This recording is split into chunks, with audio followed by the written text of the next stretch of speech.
¿Me puedes hacer un redoble de tambor? El chico del tambor, estamos... Hazlo con el plato. Pues sí. Suena mal. Pero dale, ¿eh? Vale, otra vez.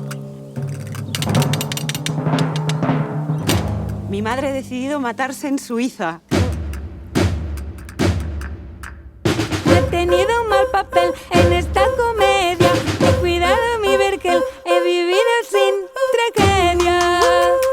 Hasta aquí, bueno, normal, ¿no?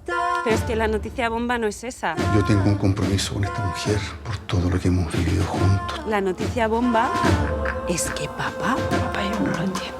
Lo siento, hija. No solo la va a acompañar, No te podemos ayudar. sino que se va a matar con ella. Hemos tomado una decisión.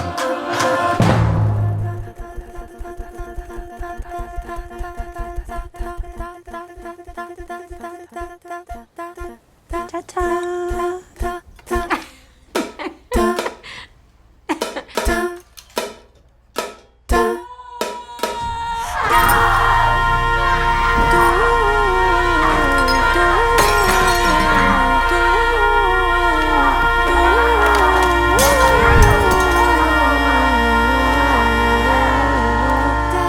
Es que yo quiero hacerlo. No, tú no te vas.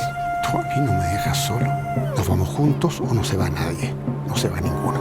Pues no nos vamos ninguno. Bueno, perfecto. No se va ninguno.